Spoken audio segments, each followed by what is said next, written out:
আসসালামু আলাইকুম দর্শকবৃন্দ। শান্তিতে নোবেল পেয়েছেন ভেনেজুয়েলার এক নেতা এবং 10ই অক্টোবর নোবেল পাওয়ার পরপরই গোপনে প্রকাশ্যে সেখানে ট্রাম্প প্রশাসন সেখানে ভেনেজুয়েলার উপর গোপনে এবং প্রকাশ্যে সামরিক আগ্রাসন বাড়াতে শুরু করেছেন। ভেনেজুয়েলার এই যে ভেনেজুয়েলার উপরে যে গোপনে এবং প্রকাশ্যে যে সামরিক আগ্রাসন বাড়াতে শুরু করেছেন, ভেনেজুয়েলার উপরে আমেরিকার ক্ষোভ যে দেশে, আমি একটা কথা এর আগেও একটা ভিডিওতে বলেছিলাম যে গরিবের ঘরে অতিরিক্ত অর্থ থাকাটা তার জন্য শুভ কোনো লক্ষণ। ভেনেজুয়েলাতে প্রচুর পরিমাণ তেল সম্পদ আছে। তেল সম্পদে ভেনেজুয়েলা ভরপুর একটি দেশ। এই ভেনেজুয়েলার যে নেতা নোবেল পেয়েছেন, উনি হলো একজন ইসরায়েলপন্থী এবং আমেরিকানপন্থী একজন মানুষ। একজন ব্যক্তিকে নোবেল দেওয়া হলে তার বিরুদ্ধে মামলা হয় না, বা আর মামলা হলেও তাকে জেলে নেওয়া যায় না। এজন্য হয়তো ওনাকে নোবেলটা কোনো কৌশলে হোক, যেভাবেই হোক, হয়তো ওনার মেধাতে হোক, হয়তো উনি পেয়েছেন। দর্শকবৃন্দ, সারা পৃথিবীতে যতগুলো দেশ আছে, দুটা ভাগে বিভক্ত আমরা জানি। একটা হলো রাশিয়ান পন্থী আর একটা হলো আমেরিকান পন্থী।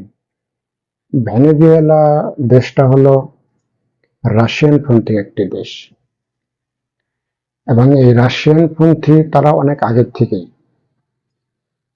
এখন এই রাশিয়ান পন্থী হওয়ার কারণে ভেনেজুয়েলাটা হলো লাতিন আমেরিকার ভিতরে একটি দেশ। এই রাশিয়ান পন্থী হওয়ার কারণে তাদের উপরে হয়তো যে এইটা যে সামরিক যে চাপটা, সেটা হয়তো আমেরিকা বাড়াচ্ছে। সামরিক বাহিনী দিয়ে কিভাবে তাদেরকে ঘায়েল করা যায়, সেই চিন্তা ভাবনায় হয়তো তারা ট্রাম্প প্রশাসন আছেন। একটু আগে আমি বলেছি, গোপনে এবং প্রকাশ্যে তারা সেখানে সামরিক আগ্রাসন বাড়াচ্ছে। বিশ্ব হয়তো খুব তাড়াতাড়ি আরো একটি যুদ্ধ দেখতে পারে। তো ট্রাম্প প্রশাসন খুব মানে এই ভেনেজুয়েলার উপরে খুব মনোযোগ। সে মনোযোগটা হলো তাদের যে তেল সম্পদ আছে, সেই তেল সম্পদের উপরে তাদের খুব মনোযোগটা খুব ওখানে দিয়েছে।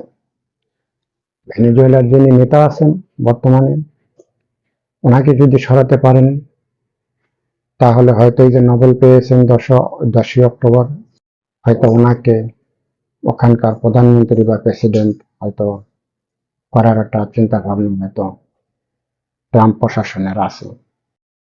তাতে আমেরিকার পুরোপুরি একটু তাদের সুবিধা হবে। তা আমরা বিশ্বের সকল মানুষ, এখানে মুসলমান বলে কোনো কথা না, খ্রিস্টান, মুসলমান, সব ধর্মের মানুষ আমরা দোয়া করি যাতে ভেনেজুয়েলার উপরে কোনো ধরনের আক্রমণ যাতে না হয়, এবং ট্রাম্প প্রশাসন যাতে সেখানে কোনো আক্রমণ না করে। তেল সম্পদ আছে, ভালো কথা। ভেনেজুয়েলা প্রশাসনের সাথে, সরকারের সাথে কথা বলে তারা সেটা বাণিজ্য চালাই যাবে। ধন্যবাদ দর্শকবৃন্দ। আমার এই ভিডিওটা ভালো লাগলে সবাই একটু লাইক শেয়ার দিয়ে সাথে থাকবেন। আমি কিছু বিদেশি খবর নেটের মাধ্যমে সংগ্রহ করে এভাবে আমি আমার পেজে ছাড়ি। আপনারা একটু লাইক, সাবস্ক্রাইব করে আমার চ্যানেলের সাথে থাকবেন। ধন্যবাদ সবাইকে। আসসালামু আলাইকুম।